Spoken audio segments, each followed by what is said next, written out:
Ladies and gentlemen, welcome back once again to Last Minute Kickout. We are talking about Hell in a Cell 2008, the place where people turn into demons and cages turn luminous red. What happened at Hell in a Cell 2008? I don't know. I give up. Apparently we're talking about it. So. Apparently we've had 10 years of this pay-per-view. I am Pete Titus Nethercoat, joined forever and always by my wonderful cohorts in crime. One, Mr. Kevin Eva. Eva, how you doing, sir? Hi. And Everything's awesome. Yes, everything is awesome. And one, Mr. John Turbo Finley. How are you doing over there, you paragon of DDP yoga, you? Yes, I am doing fine, thank you. Slim it down! Indeed. Is that what we're going to go with? Yeah, why not? Slim it down. Who knows? Yes, we are talking where apparently going into Hell in a Cell releases your inner demon with this really, really horrible poster. I wish we had Balor then on this card to emphasize that a lot better. It's fine because he has an inner demon, but oh wait, he already used up all of his demon at SummerSlam, so he's not. I mean, it doesn't matter if the rumors are true. Then we'll see him as part of the Shield at Survivor Series. More on that later. Right, yeah, the pre-show. I managed to catch the actual pre-show match. But tell us about it. It was good, actually. It's almost like the tag team division on SmackDown is built for opening shows at the moment. It was a good match. Rusev Day versus the New Day. There was a bit of banter when Aiden English came on to introduce them. But, yeah, I mean, otherwise, really solid match. Actually, it would have been worthy of opening the actual show, but considering what they actually opened the show with, yeah, I'd say it's pretty damn good for a pre-show match. Yeah, I would have to agree from what I heard and some of the kind of like bits that I kind of like saw from the kickoff. What was it? Who was it again? Kofi and Big E was the team? Yes. In action? Yeah, they were in top form with Rusev and Aiden English. And of course, the dissension with Rusev Day was eventually about to kind of like crumble in this match. I knew fine that they weren't gonna win. I knew New Day was gonna retain. So yeah, and that was evident because we are recording this after Raw and SmackDown have happened, and things have inevitably happened. I find it amazing that they refused to pull the trigger on Sasha Banks and Bayley. However, they pulled the trigger on Aiden English and Rusev. They call that a slow burn. I call that burnt all the way to the ash and is whisked away from the wind. That angle, yes, is like away on the breeze it goes. Bye bye. Yeah. So yeah, if that ever happens, by God, we'll be old age pensioners by the time that actually happens. Anyway, shall we move on to the main card? Yes. Well, one note before we get to that, because one member of that is about to have a fantastical milestone, apparently. Oh, which yes. Is Kofi Kingston is, probably by the time this comes out, is about to become the longest reigning, in terms of combined days, tag team champion in WWE history. That's a very fine...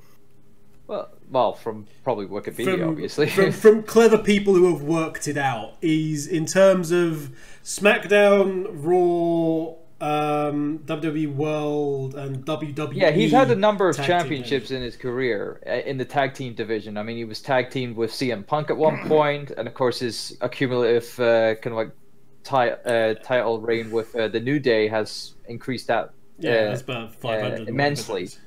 So yeah. He is. So we'll start hearing that ram down our throats from next Tuesday then. Super. Because it means if the Smarks have worked it out, then WWE will work it out after that. No, Kofi will work it out, and Xavier will emphasize it, and Big E will just gyrate about it. But yeah, like he always does. And then bring a pancake out of some orifice. Yeah. Moving to the main card, we actually have, in my opinion, one of the best Hell in a Cell matches in a very long time. Yeah, in the last decade or so, I think. Not been hard. No, I mean, because the last really good one was Usos and New Day. Oh yeah. And that was only last year. Yeah. So, but like, I mean, in terms of like brutality, it had really visceral brutality to it, but it didn't have the carnage and the bloodshed that this one had.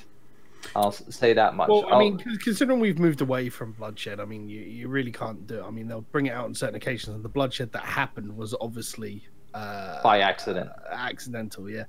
Yeah, it's what, in terms of it's the best singles Hell in a Cell match we've had for a while. I think we can say that. Yes. And it just shows what a Hell in a Cell should be, kind of.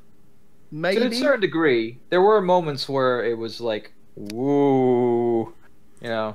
Why? I think one spot in particular. I don't know what you could possibly mean. There was nothing in that at all that made you go, There was nothing in this at all.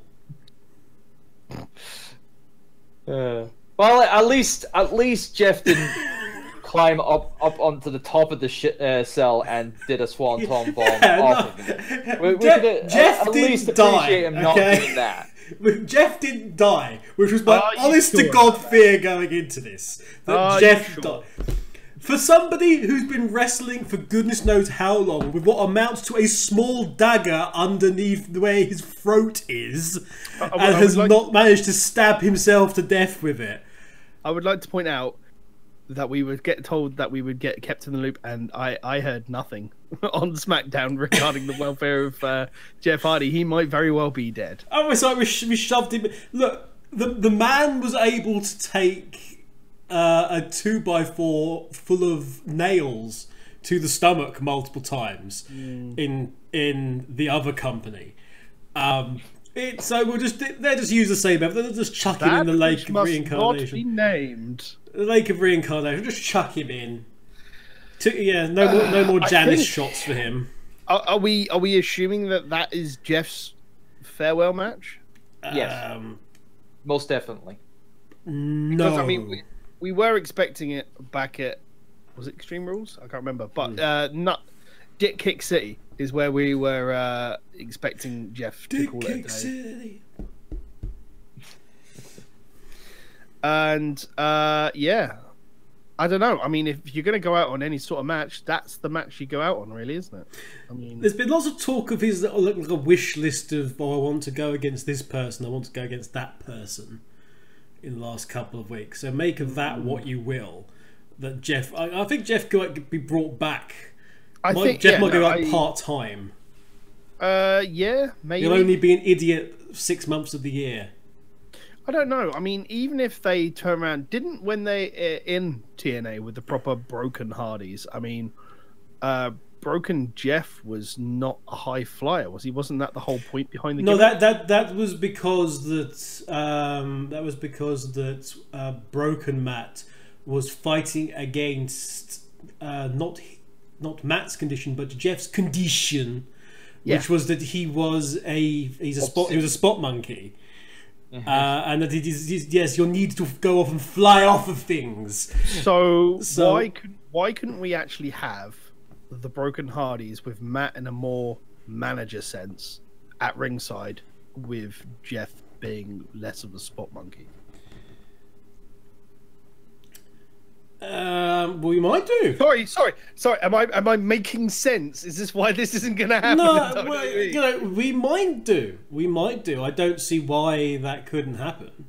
Apart from, and WWE is getting more on board with the idea of managers, as seen by the recent, influx of them,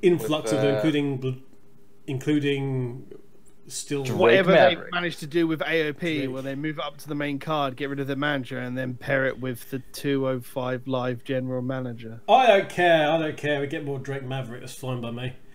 Yeah. I guess. And Leo Rush. Push Spuds. Oh, fuck Leo Rush. But yeah, no, I think really, really good match to bloody open a pay-per-view. Oh yeah. Some of the notable spots, I can definitely say the ladder being held out in the inverted ladder, yeah. And then suplexed into. Oh god! Wow, just the multiple the swanton bomb onto the chair on Orton. That was I thought he was the way that he placed that chair. I thought Jeff was going to fuck up his back. Well, it was edges up for Jeff. Yeah, which is why it was somewhat weird that it was that cut open Orton's leg, and then Orton's leg tried to sort of burst out from him. Yeah, because that was fucking freaky. I missed that injury completely. The biggest one I got was the belt to the back. That was that looked pretty grim. That was focused, but when that chair after the chair spot, it like a bit of the chair like ripped away a bit of flesh on Randy's leg. That's why when he was trying to get up onto the turnbuckle to pose for his victory, spoilers, he won. He was just like, "Ah, son of a bitch, my leg!" He was like, because that must have been way painful. It is like adrenaline. A sliver of flesh, and actual meat is come off of him. Yeah, and off/out of his leg, which is even more sort of like, bleh. Yeah, it's weird. So that there was a couple of like really weird, a couple of really creative spots as well. There was the Jeff surfboarding the table into Randy. All right, which was kind of clever. He sort of did it was a spot that you would expect there to be a baseball slide out, but the table was there, so Jeff sort of went onto the upside down table and surfboarded it, which then went out of the ring and into Randy, which was kind of clever. Yeah. There was some the whole belt thing with the belt breaking was actually quite funny. A wardrobe malfunction being beneficial for the match. I just got down in my notes. Look. I just got down in my notes. Jeff's lost his belt, his actual belt. It broke. If Orton doesn't use it as a weapon, he's an idiot. He then proceeded to, at which point I just put, he's got the belt, hooray. He turned it back. The thing is, Randy turned it sort of inside out, so it wasn't all the studs. It was like the back of the studs. It was like the back of the belt, and then then Jeff used the studs instead. Yeah. At that point, the belt when it came to Jeff had like 2 bits in each hand, and he just hit him with whatever, and he was hitting him with the full stud, which is why Randy's back was all cut up. There was a superplex, I should say, and oh boy, was that close to being an absolute disaster. And well done, Randy Orton. Because it's sort of they were both in kind of the wrong position. It was a bit awkward. Everything sort of stalled as Jeff was going up, and there was a very big danger of them just going straight back and Jeff being spiked into the mat head first. But somehow Randy pure muscled Jeff over, and you heard his exertion on that. But yeah, there was also a lovely moment where three children were chanting "Let's go, Randy," and no one else joined in. That could be because Orton is boring. And I have just put down, this is peak Randy Orton in my notes. It's like, let's go Orton. Literally 3 kids, let's go Orton. The height of his popularity. The height of his popularity. Yeah, lots of horrible stuff. When Jeff was in the ladder, when Jeff was like put inside the ladder and he's laying on the mat, his head sticking through his head sticking. Yeah, but his shoulders were in the joints. Yeah, and I was just going, "Oh my god, it's going to cut him open like some tin snips." And somehow it did. If it wasn't, it was going to dislocate something. Yeah, if possible, but. Oh, but yeah. But are we going to talk about the two notable spots? Okay. From this match, the first one. The one where he climbed up one ladder and then thought about. No. Let's talk about the main one. Yep. Okay. Don't know what you're talking about. This didn't happen. I didn't see anything. I don't know what were you watching? Were you washing your eyes with bleach while this was happening? No, I was trying it myself. I've got a new hole in my ear. The screwdriver through the over on. If you've been watching SmackDown for a while, you know that Randy has a fascination with sticking his fingers into nearby orifices and holes. In this case, it's not something he's being investigated for. The gauge holes in his earlobe. Yeah, and Randy decided to get an overly large screwdriver and twist Jeff's ear. It was particularly grim to watch, I'll be honest with you. Yeah, he was figuratively screaming with Jeff's ear. The fact that the screwdriver went in. So first of all, pulled on it, which he'd been doing before. Yeah. So then the screwdriver went in, and he started pulling on it with the screwdriver. He's just twisting and then pulling it. Just like, how is his ear not coming off? How is his ear not tearing? Oh my god. He was playing a very sick game of bop it. I mean, it's when he started to twist it. When he started to twist it, I was imagining if he was going to let go and imagine it was just like when you put a pencil with a rubber band and you just twist it around. Yeah, then the screwdriver whizzes off and stabs him in the face. Yeah. But yeah, it was gruesome. It looked gruesome. I'm surprised it actually held together. It was good. I think it looked particularly gruesome because it's not something we've seen before. Yeah, that's true. Also, Jeff's face. Yeah. Throughout that, Orton didn't really seem bothered. Somewhere, Chris Jericho is glad that he wasn't in the backstage area and screaming at people and preparing to deck Orton. It's like, what is he doing? What is he doing? And then it has an altercation. It's like the twist. It's the twist, and Jeff's face just sort of is 100% pain, and then for some reason he just like goes again. It's like, oh god, the earlobe's wrapped. But yeah, let's go to the finish now. But I maintain though that is quite possibly the most audience-approved low blow in history.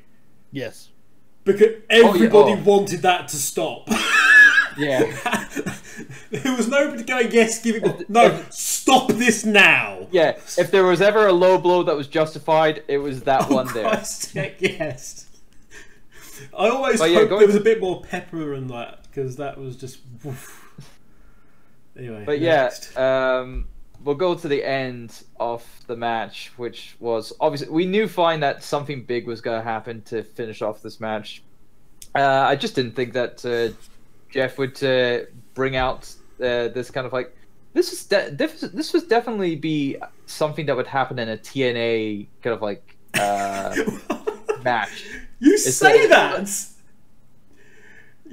that. I was getting big flashbacks of that cage disaster that TNA had where they had to climb out the top. Yeah. And they had to like hang on. And yeah, with the red cell. Division match. Yeah, with the red cell, it looked just like that. I was having horrendous flashbacks. Yeah. Do we actually know if there was a reason for the fucking red cell? Was it just meant to?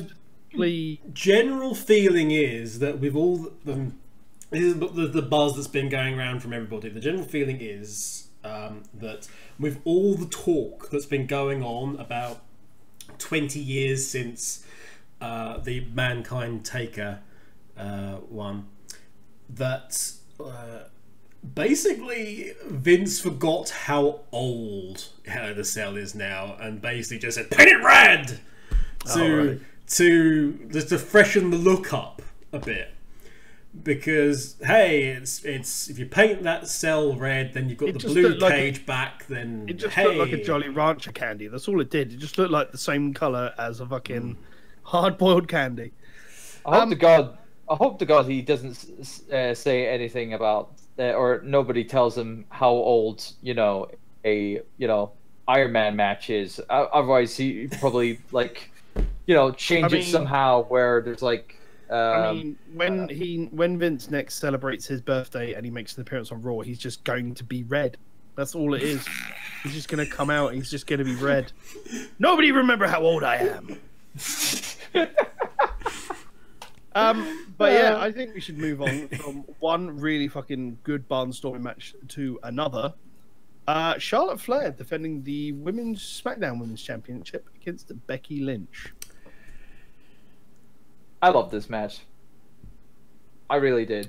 The energy is where it needed to be, and it told a good story of a friend versus friend. Now, we haven't had a proper... No, that's not what it told at all, Pete. Sadness. That's not what it told at all. Did you not watch the video package? Right, I tell you what, I mean, clearly I'm not very good for this podcast, so I'll just you guys later. You can Did you not watch the video? You put those headphones back on now, sir. You put those headphones back on now because WWE want you to know that you are wrong. Sadness. WWE wants you to know you're wrong. That's the video package told us we were all wrong. We were all wrong about this all along. Because did you not know that all the crowd reactions were due to Becky's showing the video package, were Becky's turn showing shock and not all the freaking cheering that was going on. All the video package was just Becky's betrayed and she's entitled. She's entitled apparently, according to Charlotte. What bollocks! Did you realise that one of the big rumours was there was meant to be a double turn in this match? Because and then they still didn't happen. And they because they don't get it. As per, they don't get it. But yeah, that was the entire video package. It was completely geared to you should be booing this woman. I mean, not what actually happened. Do you know what? I like heel Becky. Becky is kicking some fucking ass. And that's the thing. She is being badass Becky. Yes, it's good. I wanted to. After that video package, especially, I just was like, kick her fucking ass. After all this, and kick her ass, she did. She did. Yeah. Because the work rate was really good from the pair of them, especially Becky. Becky was just on top form, and. Especially at the end, that finish. Wow. Yeah, the finish. Probably, was really good. probably the most creative finish to a match. Well, even just before it got trumped by AJ versus Cien Almas on SmackDown this week. Yeah. But no, it's like it was amazing. I really did actually love this match. I loved how Becky was able to outdo Charlotte and prove that she is the better woman in the women's division against Charlotte, and hopefully Becky will have a decent run with it, and then who knows? Will WWE listen to their fans? No. WWE don't care. WWE don't care what we think. They've planned out so far in advance. They honestly don't care what we think. They have their own plan in mind of where they want to go, especially with Evolution around the corner. Oh my god, the fucking stacked for the rest of this fucking year is ridiculous. Well, you got Super Showdown in 3 weeks. Then we got Saudi Arabia. Yeah, well, I think it's Evolution first, then Saudi Arabia, and then. So it might be happening around the same time because then the women won't be in fucking. It'll be like a week between each other or 2 weeks between each other. So. But it's so stacked the rest of this year, it's ridiculous. But yeah, it was good match, solid match. I enjoy. I rate 8 out of 8, mate. Kevin, do you have any viewpoints on it? I don't think it was that good. Oh. It was a nice match. I don't think it was anywhere near as good as you guys seem to think it was. I think the first like 2/3 of this card are fucking amazing. I did like the early chain wrestling stuff that the ladies did. I thought that was really nice. The figure 4 counted into the disarm her attempt, which was then blocked, and then calling it that. Fucking. I hate how it's gone from the disarmer to the disarm her. Like the audience are so fucking stupid they can't figure out the name of a move to what it's meant to mean. I know. Also, what happens if Becky then uses it on a man? Disarm him! Disarm him! Disarm him! Disarm him! Yeah, Charlotte being pushed back into the bridge and into the pin attempt, and then Charlotte keeping up out of it was okay. That was nice. There was the concentration on the hammerlock was fun, and it made sense. Yeah, they were working each other quite well, and it's like, you know, Charlotte working on the legs for the figure 8, and Becky working on the arms. So they were working on the psychology. There was good. There was indeed good psychology there. Okay, so it's a month with a Y in it. What am I talking about? It's not a month with a Y in it at all. No. It's a day with a Y in it. That's what I was trying to say. Sure. I am tired, everybody. It's a day with a Y in it, so I'm going to complain about Charlotte. Right. I'm just gonna take my headset off and let it get around. No, don't stop it. Right. Something very specific with Charlotte. Okay. As opposed to all the other times I've whinged about her. Whenever she goes for something which is going to be countered, or she's going to miss, or she's going to avoid, she goes into it at about 40% the speed of anything else that she does. Okay, I did notice that some of the reversals and whatnot were a bit slow. Pedestrian is, I think, the word. Yeah. And it is just so obvious when any of those things happen that it takes me out of the match. I can understand. It breaks the sense of disbelief entirely. Yeah, and I mean, it's like oh, I've got to do this.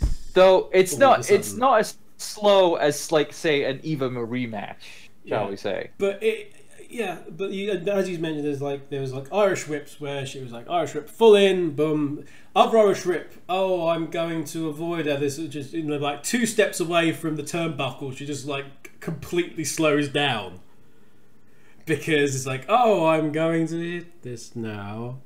It's just bad. At least it picked it up for the end. At least, that bit at the end that was quite quick. I was like, wow, that just came out of nowhere. Yeah, that was not. I did like the finish with the shitty spear countered into the sort of the pedestrian spear, the judo-esque. No, just shit. So is a normal spear? Is it like really fast like that? But a pedestrian spear is like.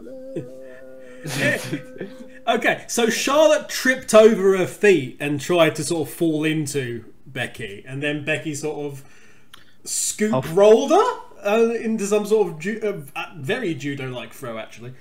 Judo DDT, shall we say? Yeah, a JDT. There you go.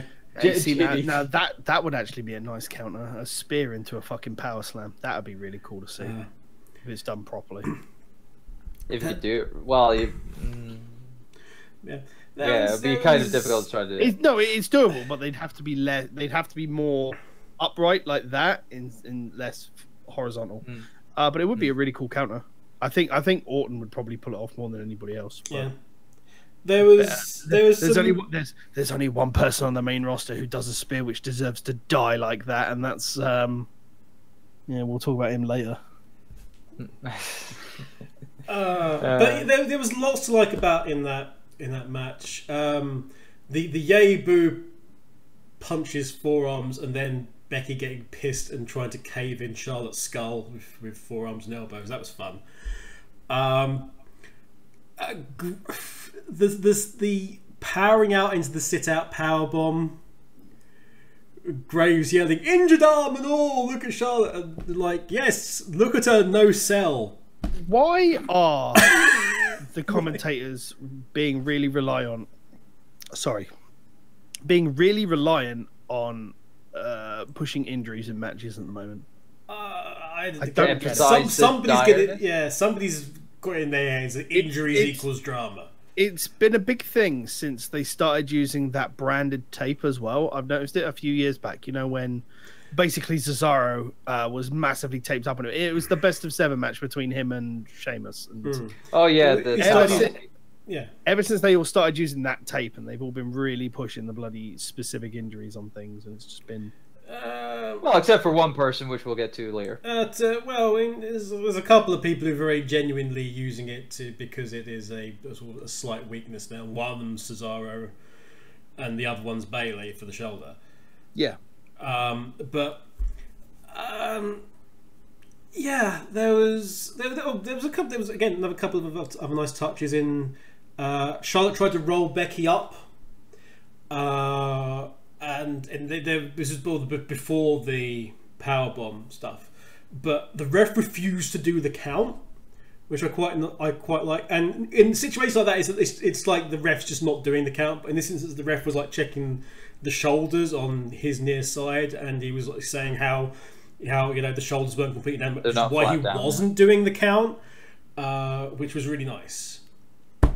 But yeah, other than that, the roof came off the place. Becky went, you'll never take my moment. Yeah. Essentially, because that's what would have happened if that was the case. Arguably, Charlotte was trying to take the moment away and make it all about her again from Becky's point of view. So it's almost harking back to a certain era back in the day. It's like a man with pythons for arms. Pythons for arms. Is she just trying to Jake the Snake? That's the man. He had pythons for arms. There was Damien, and there was Damien, and that was it. Cool. Anything else you want to shit on Charlotte Flair for, Kev? No. Cool. Moving I on. think the quote is up. Moving on. Oh, actually, yes. But not her fault. Okay. So, WWE, right? When you announce her that she's from the Queen City. My headphones cut out while he was doing that, so that was quite fun. Yeah.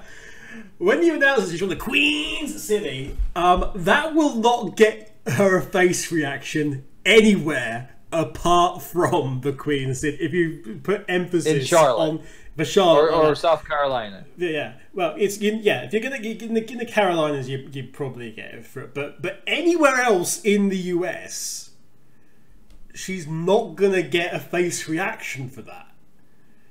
Because you're making it sound like the place where she's from is far more important than the place where she currently is. Absolutely, yeah. So it is not a face thing that they're doing with the announcements there. So you're actually WWE, you're not helping her.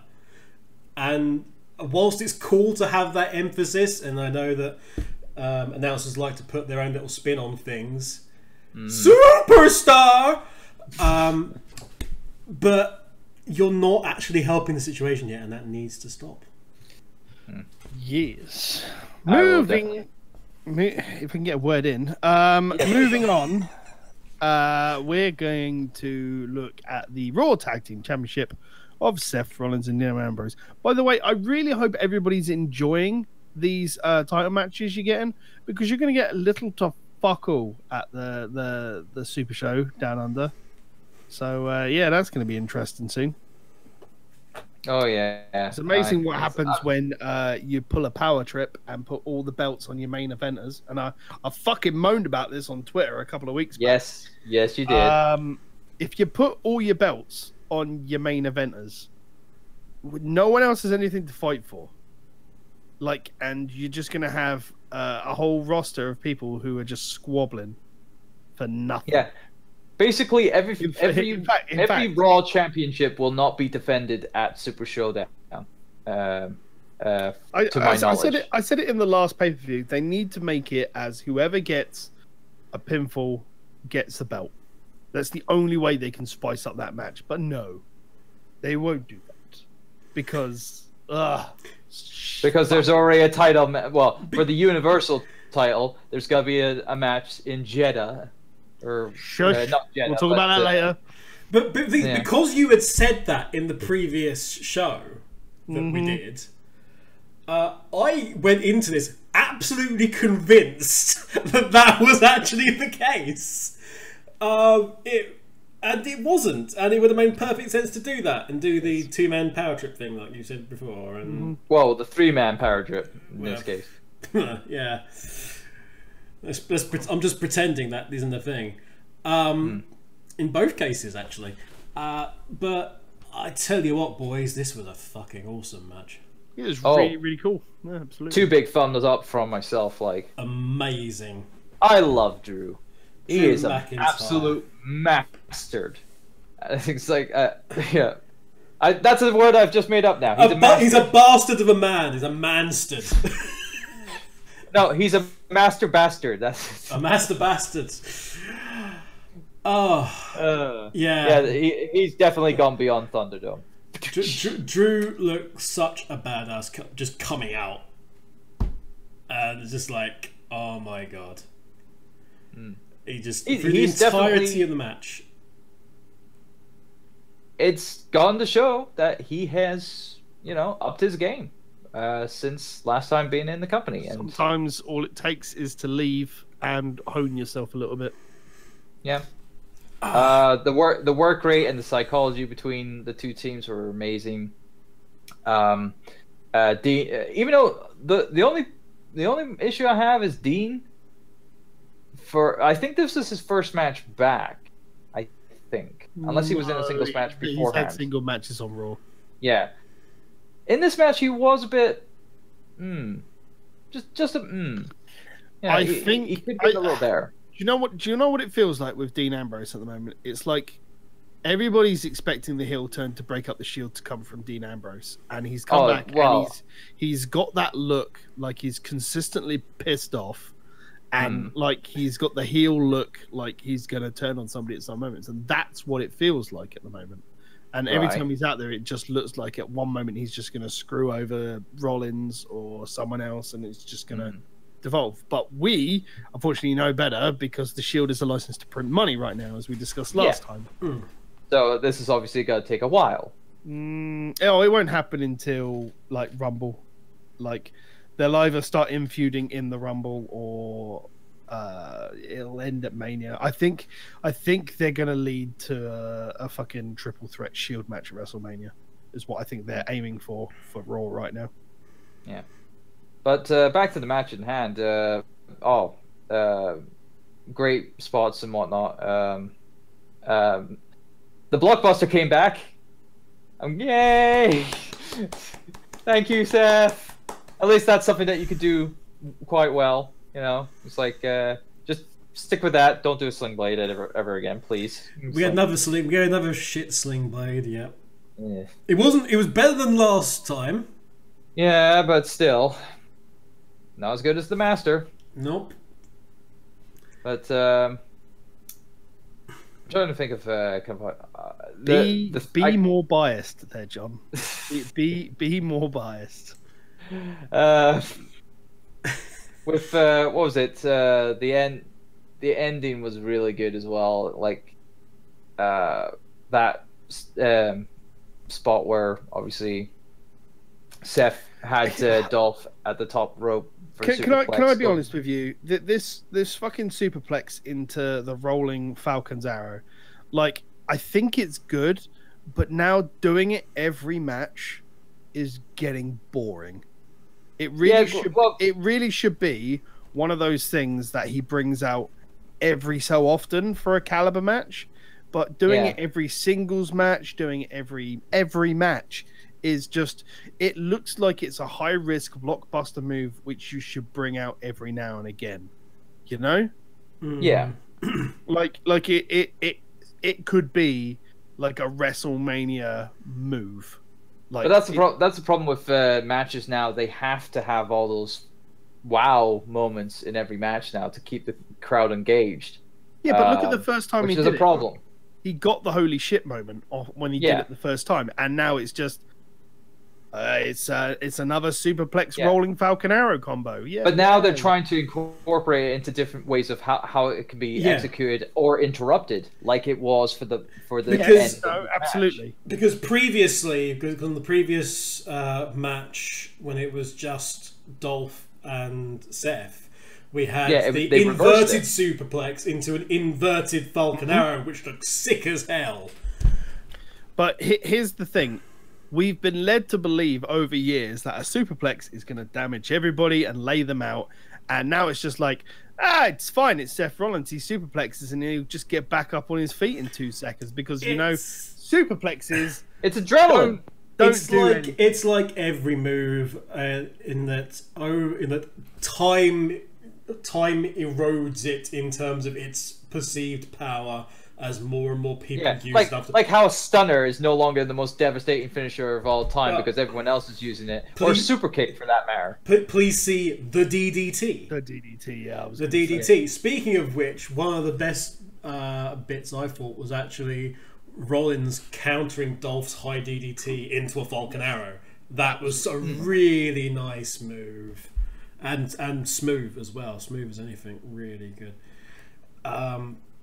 Lots of lovely sequences in this. There was one where Cole was practically having a heart attack, where it just ended with like super kicks and frog splashes and all sorts. Can I point out this, Cole? Stop trying to be like Mauro Ranallo. You're not gonna be Mauro Ranallo by going like this and trying to go, being as exciting as him. Because I was seeing him on the cameras a couple of times, and it was like, you're not Mauro Ranallo, Cole. Stop that. I did feel he was at least getting into it a bit more than he was when he previously did. Yeah, but he just doesn't have the energy as much as Mauro brings it. Yeah, in fairness, Cole's had it all like siphoned out of him through his ears. Yeah. So don't try to force it via the headset. You would have thought Vampire Vince sucking with the last bit of joy out of his life. I mean, wasn't this the point of going down to like one show for commentators so they could actually get more of their energy back? I mean, we talked about this on a previous show as well, but look what he's done to Graves. It's just sucked all of the fun out of Graves. Well, that's because he's been overworked, like way overworked. Because he's I am a heel. Heel comment 16. Shut up, Saxton. Heel comment 34. I was right.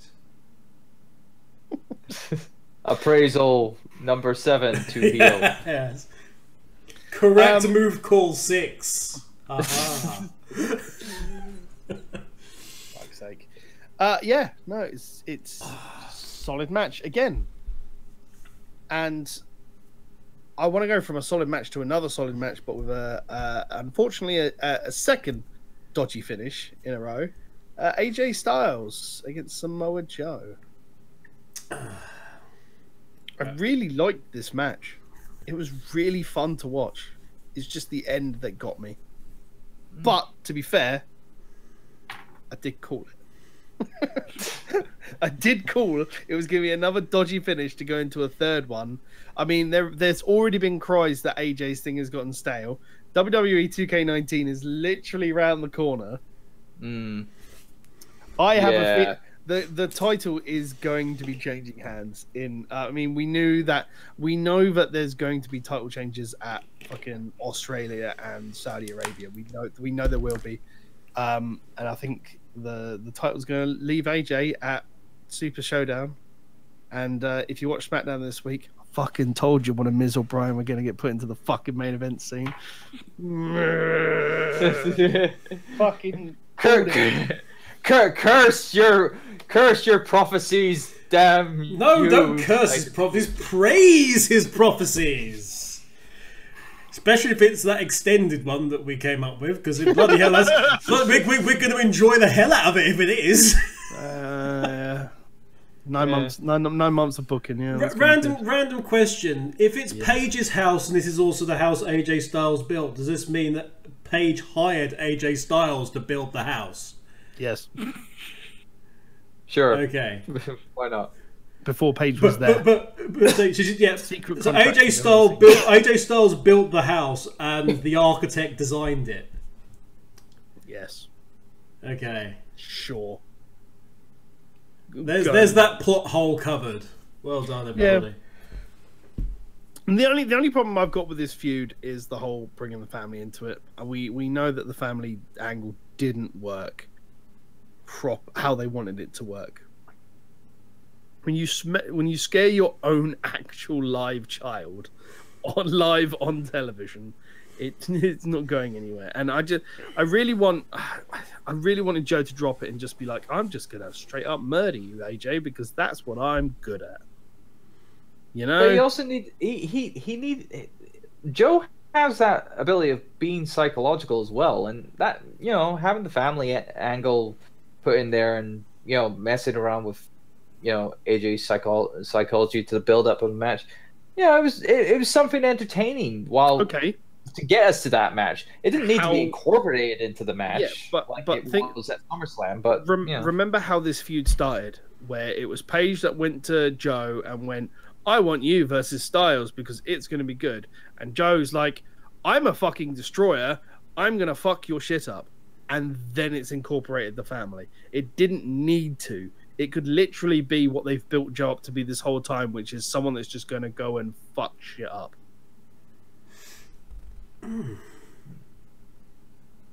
That's what it should have been. If you want to put a psychological... I just wish they'd stop introducing families for it, because it just doesn't... It might work for an American audience. It's a family show. A family picture. No.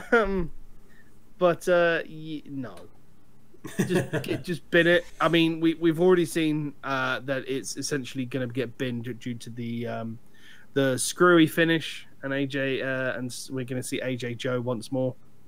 I'm hoping Joe gets the belt. I think Joe could do quite as long as they don't give him anything fucking dumb to work with, and just make him like, look, I broke it. You saw it. You know, I pushed AJ over the edge. I beat AJ there, and now I've beaten him again. You know, it'll be interesting. And then what we get at Mania is that glorious sign where Roman Reigns hold both the Universal and the WWE Championship. Why do you have to ruin everything? Why do you have to give WWE ideas? It's like, Joe's good to go. Blah. The only person who needs to hold the WWE Championship at Mania is The Miz.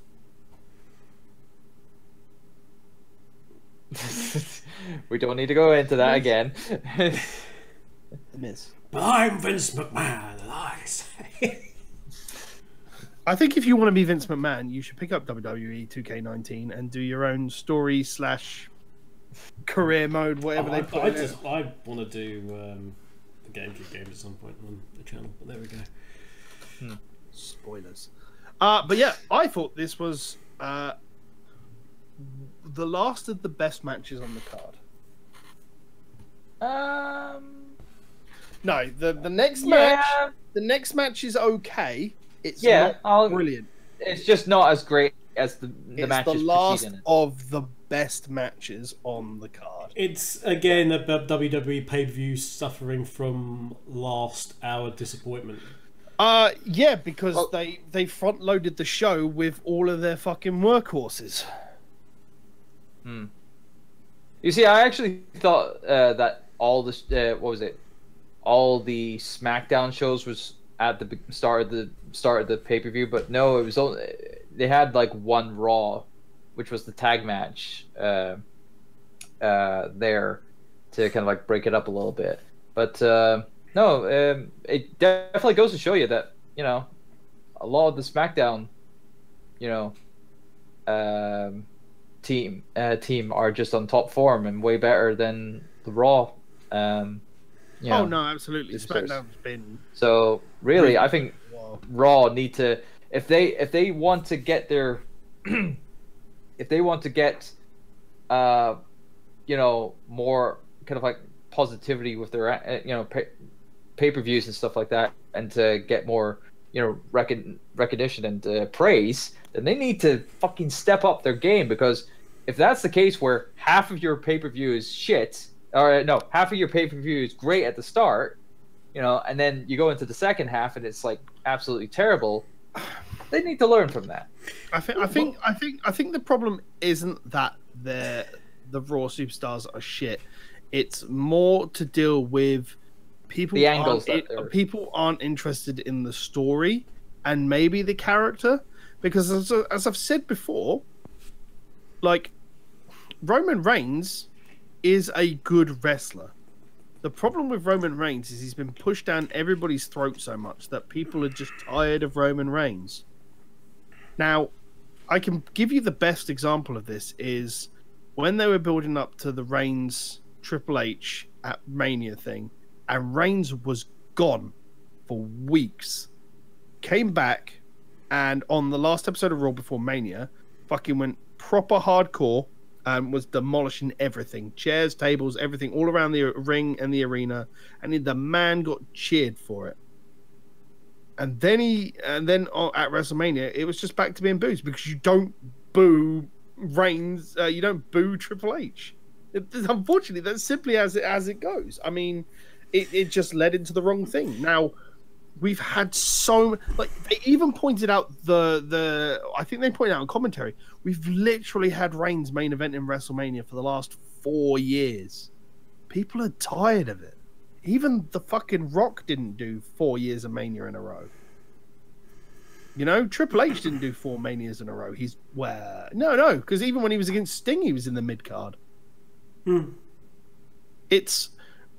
Reigns is just there. And I get that WWE want to push him. I do. I get it. They want him to be the face of the company. But unfortunately, everybody who watches the product, well, not everybody, because he's essentially is Cena, where he has the younger fans that are into him, and the older fans are just not. You know, I get it. I do. But there needs to be this period where Reigns just goes away. He doesn't... We'll drop everybody wanting him to go for the heel turn and making it better. It might fucking work. Give him a reason to get booed, and then when he turns face, it might work. It worked with Rocky. Who knows? But Reigns just needs to go away for a while. So what you're both saying, if I get you both right, from what you're saying in terms of the storylines are a bit meh. There's too much Roman Reigns. So what you're both saying to me is that, as you know, as thinking of as WWE thinks, what you're both saying to me is that you want Stephanie McMahon and lots of Stephanie McMahon. Is that correct? I mean, yeah, I want them to make a whole 5th brand just devoted. They did. It's called Stephanie Music. Yeah, I know. What?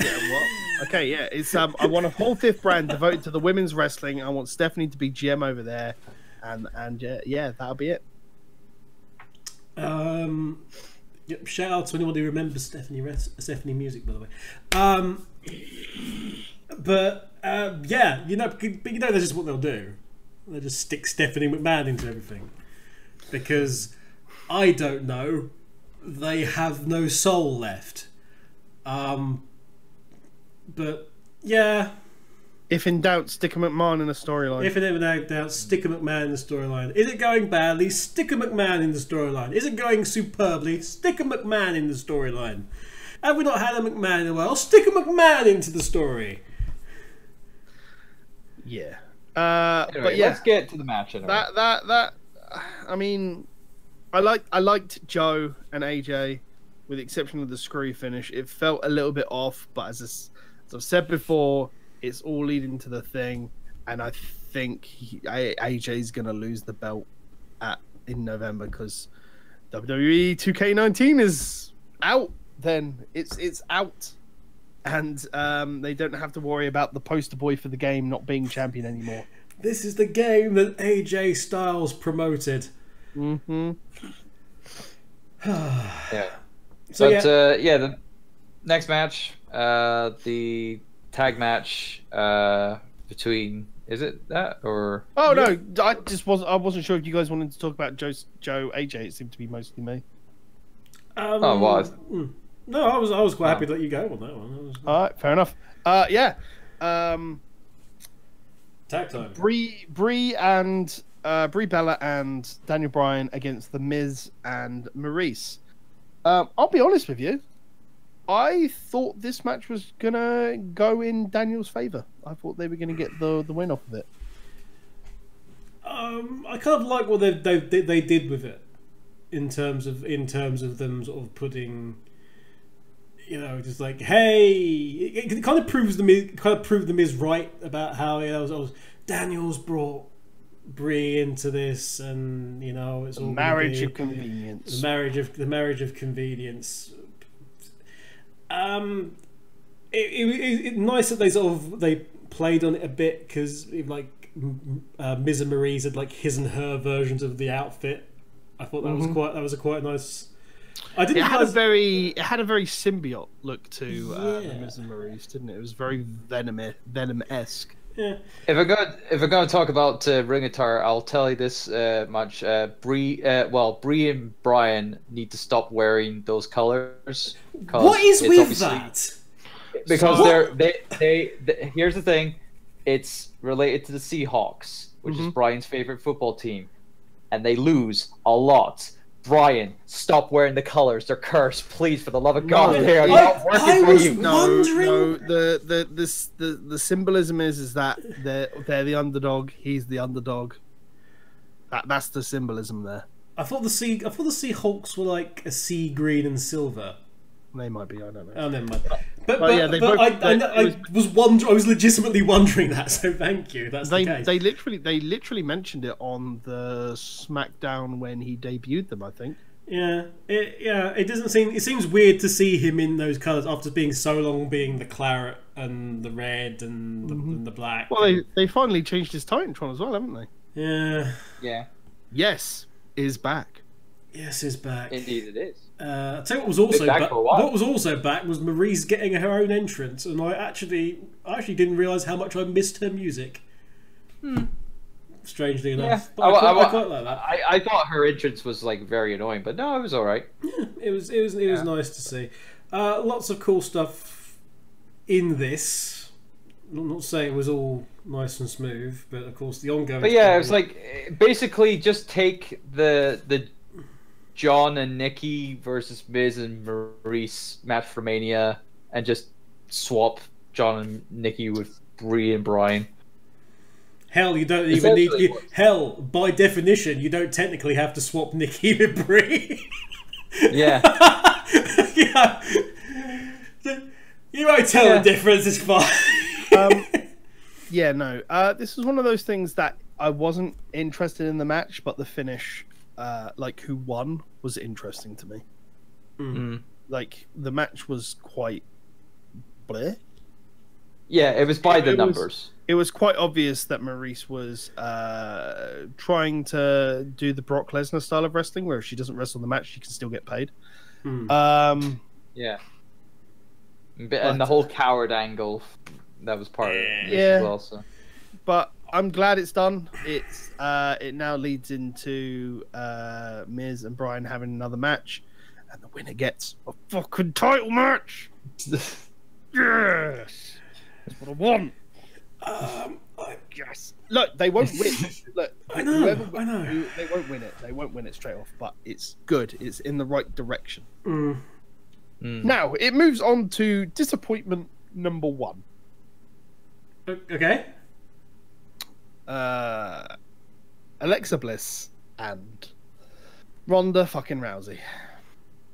Oh, the lovely Ronda Rousey. I would like to say first off the bat that I'm glad to be proven otherwise now that Ronda Rousey has actually wrestled a match on Raw.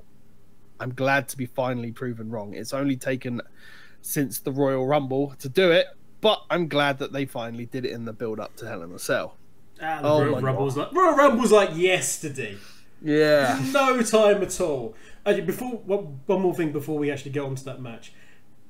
Daniel Bryan, if I challenge anybody, if Daniel Bryan does a fucking swan dive headbutt ever again, you'll see and complain about it. The world has my permission to kick the man in the dick and to tell him to stop doing that. Because that's what got you into this shit in the first place. Haven't you learned? Stop. Yeah. Now, Alexa Bliss and Ronda Rousey. Now, star of Raw. I'm glad to be proven wrong. I'm glad to be proven wrong now that Ronda Rousey has finally wrestled a match on Raw. It was 5 seconds, but it's fine. It was a match on Raw. Which leads me into less of a disappointment. This was more of a match than the fucking squash that happened recently on the last pay-per-view. Yeah. It was worked a little better this time around. It was definitely worked a little better. Unfortunately, it just still... I mean, we knew that Ronda's going to keep the belt until Evolution. I mean, it's obvious. It's annoying, but until they bring someone in that is going to be able to push back against Rousey, I guess it's going to be what it's going to be right now. Yeah. Now, going back to what we were talking about, how the commentators were focusing on injuries to ankles and whatnot, and how the competitors needed to sell them and whatnot. Ronda, you said that you had some issues with your ribs. Why didn't you have any tape to tape it up? Because she's that tough, she doesn't need the tape. But then she needed it the next night on Raw. Well, yeah, the next night on Raw is different because she's into the pay-per-view match, and there's been focusing on the ribs. I'm down with that. That makes sense. Yeah, sure, I did. But yeah, I mean, granted, yes, it was good. It was okay for that that angle to try to weaken her. But I'll definitely give Ronda credit. I mean, Kevin, you pointed this out of her new move. And by God, that new move is good. I'll say that. I don't know what to call it. It was like a fall down power bomb. I sort of called it here, but scoop up power bomb. Yeah, it's like side scoop. It's a gut wrench power bomb while sort of falling down with your opponent. It's not a sit down. It's not a like a jackknife type thing. It's where you just drop them. But it's something. It's something new. It's not something I recall seeing. It's something I haven't seen. Yeah, it's a good variant that shows off her power. It's good. Yeah, me like it. It's just a shame it's just a shame it was the only thing. Well, one of like 3 things that were notable in her offense, essentially, other than the punches and whatnot. Of course, with the umpteen amount of distractions going on outside. Yeah, the lead up to that. The lead up to that powerbomb was great because Bliss tried to goozle Rousey, and Rousey Rousey just looked at her like, you dare? It was basically the Hurricane trying to chokeslam John Cena levels of what the fuck are you trying to do, Alexa?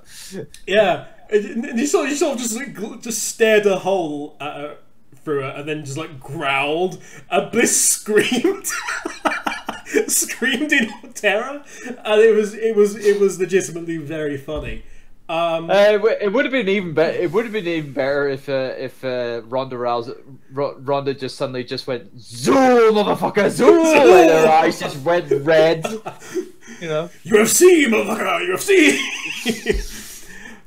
Yeah, there's distractions all over the place, as you mentioned. I will give Alicia Fox this credit. Okay, I do not recall any person in WWE currently putting in so much effort into the way they look going out to the ring. Oh yeah. She's putting tons of money clearly into her look to try and make something happen. And yeah, I was gonna say this is the look that she's been evolving since her her being captain of the women's team at Survivor Series. Like, what was it, 2 years ago? Last year. It just seems like it was 2 years ago. Yeah, so. But good for her. Good for her to try and make something happen. And it made everyone look at her, attention. It's good to have Foxy back on air in general. I'll be honest with you. It's Alicia Fox is amazing. It's just a shame that they've got nothing good for her other than being thrown up against Ronda Rousey and getting squashed every week. Well, the Becky and Charlotte match only served to remind me when Becky put the armbar on. Hey, Asuka's got nothing because creative hasn't got a clue for her. Yeah, that just made me sad. But yeah, so we had that team coming out. If Natty comes out wearing shoulder pads any bigger, she'll become a member of the Road Warriors. There's in terms of stuff. Should be Road Warrior 3. No, 4. 4. 4. Right. Number 3's Heidenreich. Remember? Oh, of course. So not draws. Oh, so no, 5. 5. Yeah. 6 if you count Sonny. Let's not. No. Or Rocco. Always count on Sonny. But I'll tell you what, the thing that actually I like the cleverness of the double crossbody that they did, because that played into the ribs very well. But the one thing out of the entire match that I took away was Ronda Rousey can sell. And sell really well. And consistently. What is she selling? Bad ribs for a start. All the way through the match, she was selling the ribs. She was selling the ribs during the pin. She was selling the ribs after and during celebration all the way through. She went to climb the ropes to celebrate and then actually thought better of it and came down clutching the ribs. She legitimately sold convincingly all the way through with these bad ribs. All right, I was impressed. I was impressed. Most of the roster does not sell as well as Ronda Rousey, apparently. Who'd have thunk it? I think it's literally she's got so much better on the mic skills in the last 8 months, and now she's trying to hone that wrestling craft. Yeah, she basically is trying to be as respectful to the industry as possible by doing everything that she knows, and she knows, she's obviously knowing how and when to sell, how and when to work, in a match. This is why this match was good to watch, though, because it was less of a squash and more of a match. Yeah. Alexa Bliss was also in it. That. Yeah. I'm pretty certain Alexa Bliss was in the match. Somewhere. I think she was somewhere in that ring of something. She's a totty little thing. It's hard to see. Also, hat tip to Mickie James, because she really threw herself into that post. Yeah, and that made a really big funk. that sounded awful. It wasn't pleasant. Again, yeah. I'll definitely say the reaction and reversals was a little muddled at times in this match as well. But yeah, I guess not. I guess all the women were not on top form this time around with reversals and whatnot. So Ronda also needs to stop doing what Natty does, actually, and is the thing I dislike most about Natty matches, in that she'll pick on like a phrase and continue to use the phrase. Like, endlessly. Are you ready? Are you ready? Are you ready? Are you ready? Look, just fucking do it, please. Oh, I think. Do you want to see me rip her arm off now? Do you want? Yeah. Yes. Flair was like, do you want to see You me? want a piece of this? Everyone want a piece? It's like I guess that's what happens when she's out barbecuing. It's like ready to carve off the chicken wings, and it's like, anyone want a piece? Didn't she offer Alexa's arm as a souvenir at some point, which I thought was funny? I think so. Yeah. That was funny. Would you like a bit of a wrestler? in the original Jurassic Park, right at the end, where they're trying to put they're trying to put the power back, and Samuel Jackson's character's gone off. And she backs into the fence, and the arm comes down. And says, "Oh, thank goodness! Oh, Mister," and he leans forward again. It's just the severed arm. Just that. Just that. Coming up now on WWE Shop, the left tricep of Alexa Bliss. It's only for you for £125. It's signed. She's had to use her toes to hold the pen. It give Doink's fake arm, cast arm, a run for his money.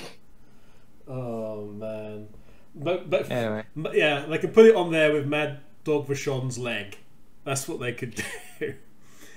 But yeah, so but yeah, there was good things in terms of the direction of Ronda Rousey, or in terms of her improvement. It was.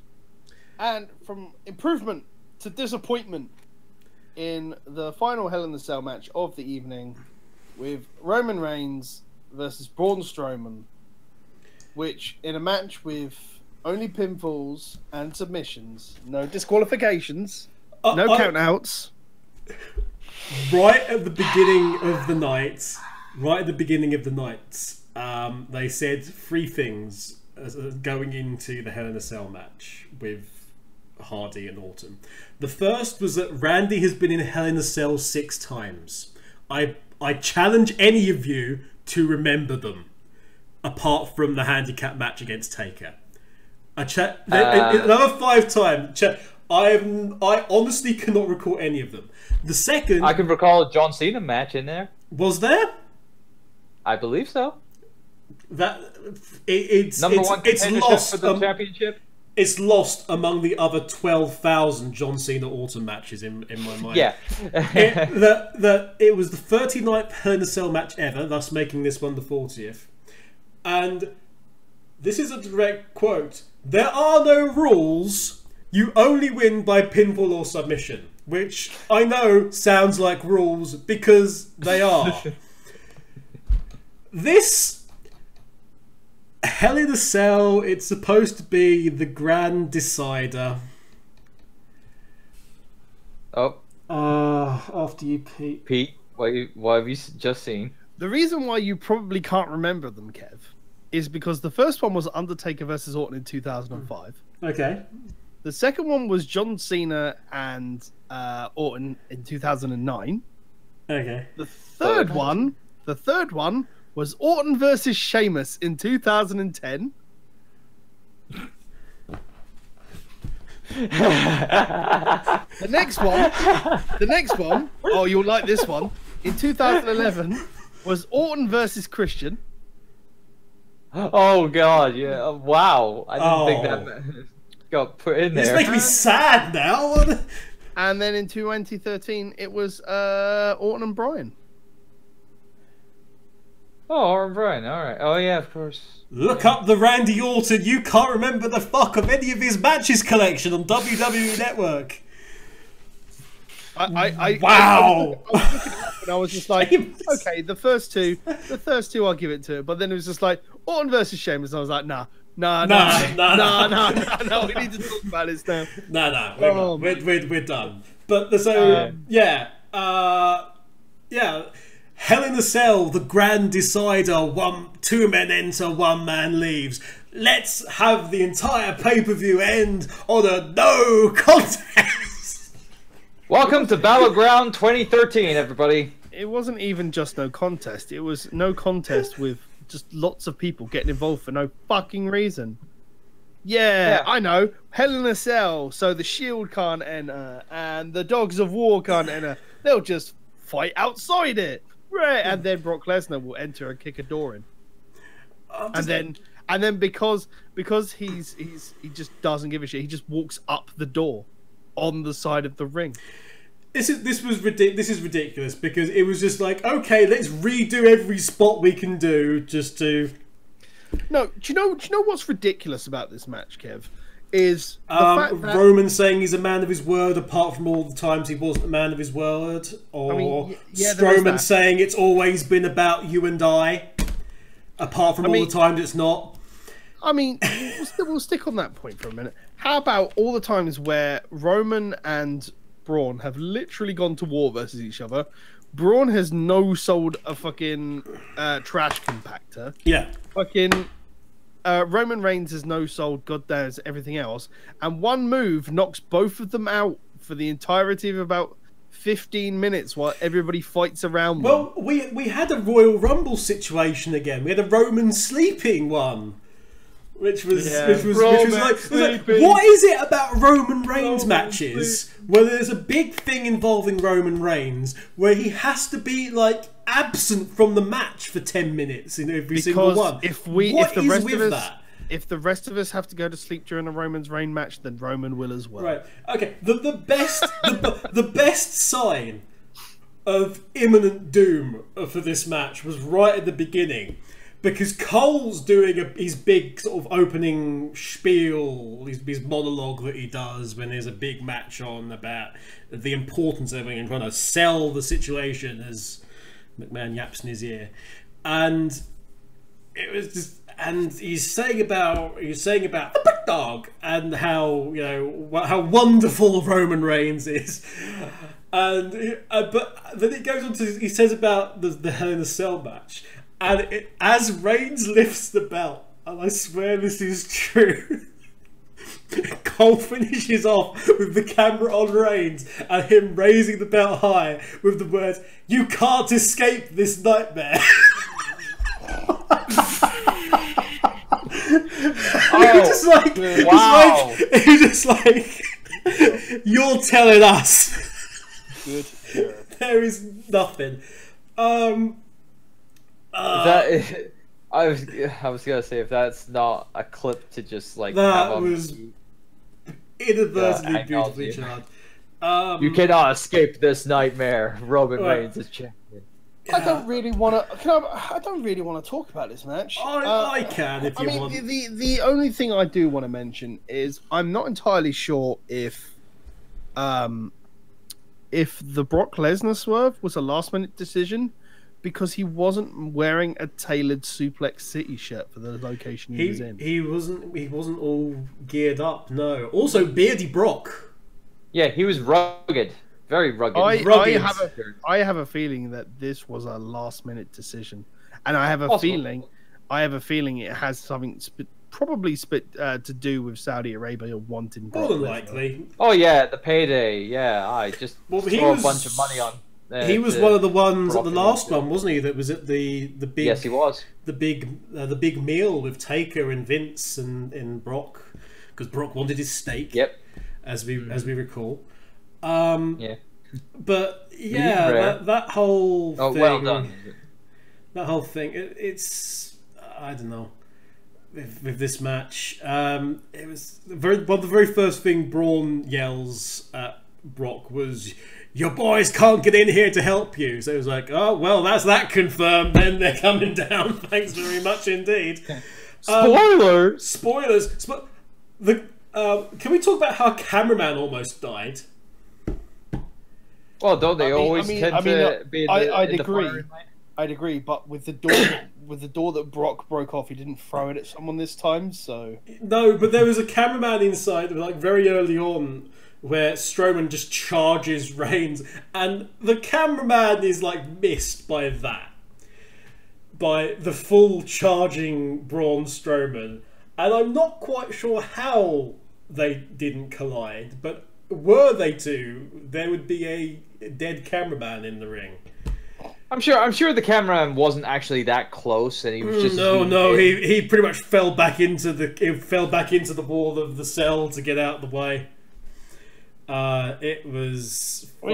I mean, it's not the first time. Like, even on Raw, there's been points where Braun's chasing people around the ring and he's nearly run into a camera person. Yeah, but he was pretty close to being mowed well down. Someone who should be mowed down. Roman Reigns. No. Whoever it was. Oh wait. Whoever it was in the front row of that Hell in a Cell match, the main event, that was shrieking like a fucking banshee. Probably one of the Randy Orton fans.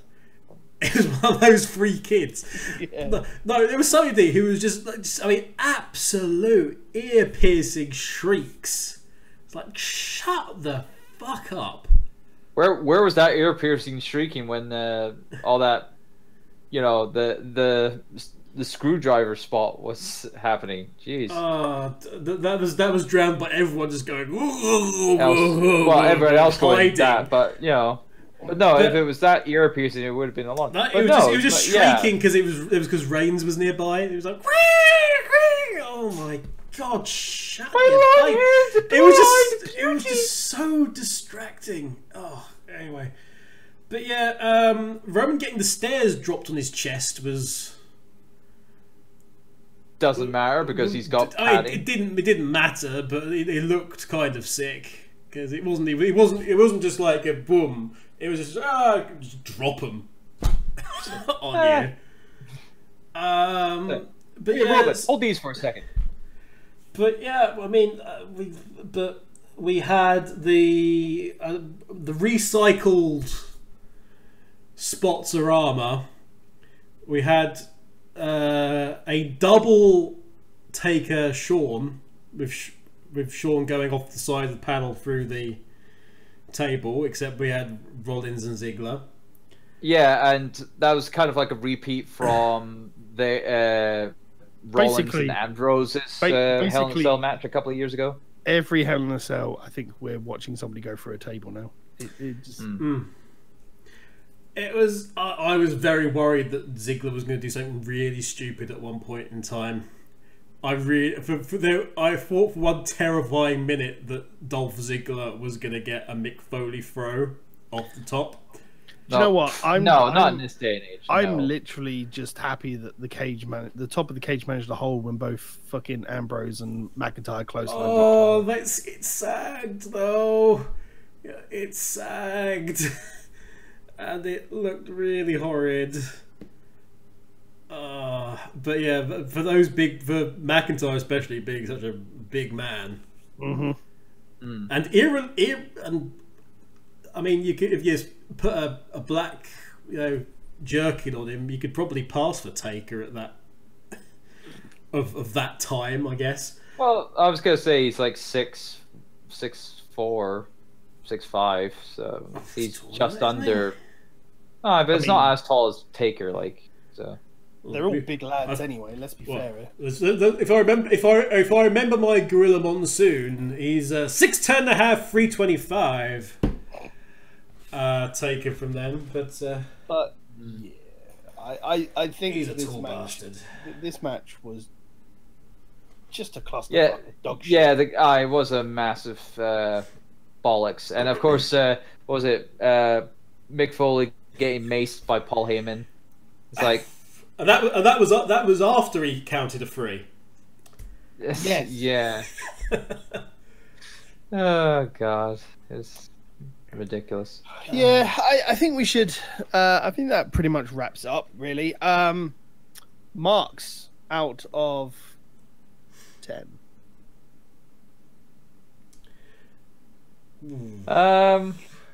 I think this one will garner a solid 8 from me again. this time around. Apart from the main event, like pretty much everything else was a decent pay-per-view. So yeah, 8 marks out of 8, and they're going yes.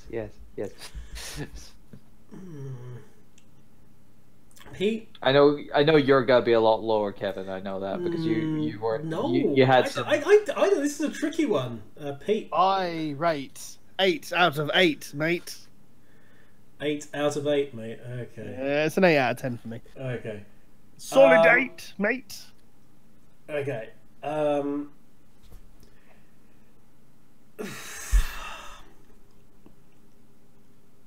going to have to hurry you for your answer.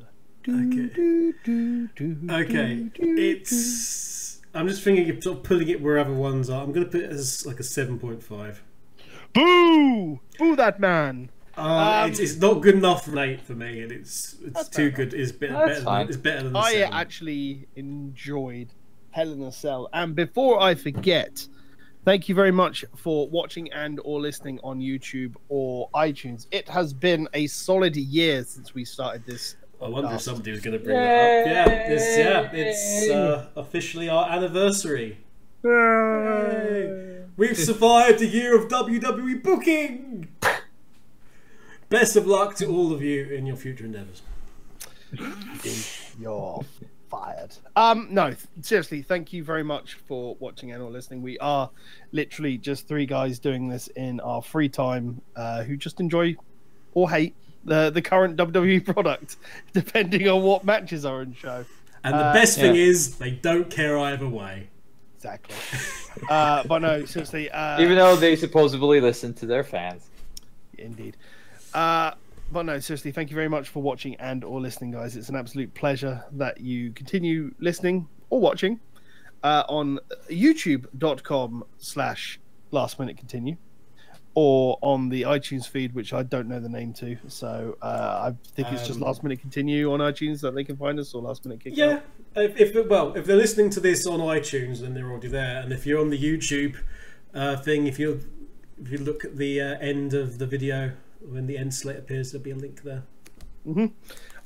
All the socials are, as always, in the video or below in the description below. Thank you very much for watching, and thank you, as always, for joining me, Mr. Kevin, the Kevin Eva. I'll find the other one of these days and and claim the Twitter handle. Indeed. And thank you, as always, to the paragon of DDP Yoga, Mr. John Turbo Finley. I think it's like I'll be able to get you guys on it one day. Surely enough. One day. But yes, that has been Last Minute Kick Out, talking about Hell in a Cell 2018. We'll be back in about 3 weeks with the WWE Super Showdown Down Under. Super Show Down Under. Yeah, that'll be the one. We will see you next time